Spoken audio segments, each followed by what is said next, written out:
এই যিখন চাৰ্জশ্বিট দিছে এখন হ'ল নগৈ গড়গাঁৱৰ বাতৰি দিয়া চাৰ্জশ্বিট। সেইকাৰণে মই কৈ আছোঁ যে ঘটনা ঘটিছে ছিংগাপুৰত, তদন্ত কৰিছে দিছপুৰত। আৰু এনেকুৱা ধৰণৰ নগৈ গড়গাঁৱৰ বাতৰি দিয়াৰ চাৰ্জশ্বিটেৰে পৃথিৱীৰ কোনো ধৰণৰ কেতিয়াও কোনো মানুহক শাস্তি দিয়াটো সম্ভৱপৰ নহয়। সেইকাৰণে মই স্পষ্ট ৰূপত ঘোষণা কৰিছোঁ যে পৃথিৱীৰ ভিতৰত আজিলৈকে যিমানবিলাক চাৰ্জশ্বিট দিছে, এই চাৰ্জশ্বিটবিলাকৰ ক্ষেত্ৰত এইখনেই একমাত্ৰ চাৰ্জশ্বিট য'ত ঘটনাস্থলীলৈ নোযোৱাকৈ কাল্পনিকভাৱে, যাক ইংৰাজীত মিথ বুলি কয়, কল্পকাহিনী, য'ত নাটক তৈয়াৰ কৰি, সাধু কথা তৈয়াৰ কৰি, মিছা কল্পনাৰে কি কৰিছে, এখন আপোনাৰ চাৰ্জশ্বিট তৈয়াৰ কৰি দিছে।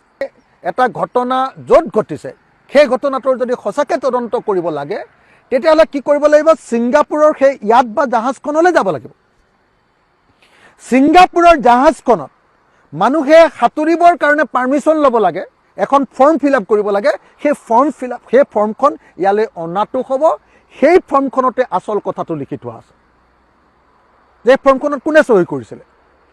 চহী কৰা মানুহজনে জুবিন গাৰ্গৰ এপিলেপচি আছে বুলি আৰু তেওঁ পানীত সাঁতুৰিব নোৱাৰে বুলি তেওঁ এই কথাটো লিখি দিছিলে নে নাই?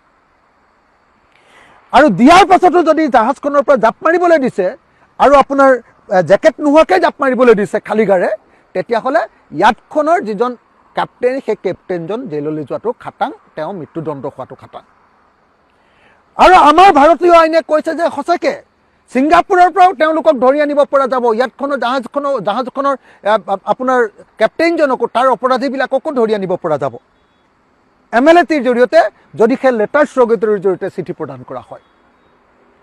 এতিয়া আপোনালোকে নিজেই কওক যে যদিহে য'ত ঘটনা ঘটিছে সেই ঘটনা ঘটাই ইয়াতখনক যদি জব্দ নকৰে, চিজ নকৰে, সেই ঘটনা ঘটাই ইয়াতখনৰ যদি সেই কেপ্টেইনজনৰ ষ্টেটমেণ্ট নলয়, ষ্টেটমেণ্ট বাৰু তেওঁ ইয়ালৈ আহি নিদি যদি অন্ততঃ VCৰ জৰিয়তে, ভিডিঅ' কনফাৰেন্সৰ জৰিয়তেও অন্ততঃ তেওঁ মানে ষ্টেটমেণ্টটো দিব লাগিব, সেইটো যদি নিদিয়ে তেতিয়াহ'লে কেনেকৈ হত্যাকাণ্ড বুলি সেইটো প্ৰমাণিত হ'ব, আপোনালোকে নিজেই কওক।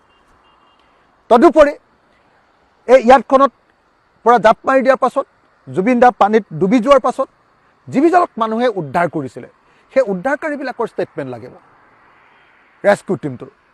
তাৰপিছত উদ্ধাৰকাৰী ষ্টেটমেণ্ট লোৱাৰ পাছত এম্বুলেন্সখনৰ ড্ৰাইভাৰবিলাকৰ ষ্টেটমেণ্ট লাগিব, যি পুলিচ আহিছিলে পুলিচৰ ষ্টেটমেণ্ট লাগিব, যি মানুহে যি ডাক্তৰে পৰীক্ষা কৰিছিলে, চিকিৎসা কৰিছিলে, সেই ডাক্তৰৰ আপোনাৰ ষ্টেটমেণ্ট লাগিব, আৰু যি পষ্টমৰ্টেম কৰিছিলে সেই পষ্টমৰ্টেমৰ মানুহৰো ষ্টেটমেণ্ট লাগিব। এই ষ্টেটমেণ্টবিলাক নোলোৱাকৈ কেতিয়াও এটা হত্যাকাণ্ডৰ দোষীৰ কেতিয়াও ফাঁচি হ'ব নোৱাৰে, মৃত্যু হ'ব নোৱাৰে, মৃত্যুদণ্ড দিব নোৱাৰে বা যাৱজ্জীৱন কাৰাদণ্ড দিব নোৱাৰে। সেইকাৰণে মই বাৰম্বাৰ কৈ আছিলোঁ যে জুবিন গাৰ্গৰ মৃত্যুৰ প্ৰকৃত ন্যায় মানে হ'ল, জুবিন গাৰ্গৰ হত্যাকাৰীবিলাক যদি হত্যা কৰিছে তেতিয়াহ'লে 103ৰ অধীনত ফাঁচী কাঠত ওলমোৱা বা মৃত্যুদণ্ড দিয়া, আৰু 105 ছেকশ্যনৰ অধীনত যাৱজ্জীৱন কাৰাদণ্ড দিয়া। কিন্তু এতিয়া 103 লগাইছে, 105ও কাৰোবাক লগাইছে, কিন্তু তাত তথ্য প্ৰমাণিত নহ'ব, কাৰণ 3টা বস্তু লাগে। এটা হ'ল ষ্টেটমেণ্ট, সেই ষ্টেটমেণ্ট তেওঁলোকৰ পৰা লোৱা নাই।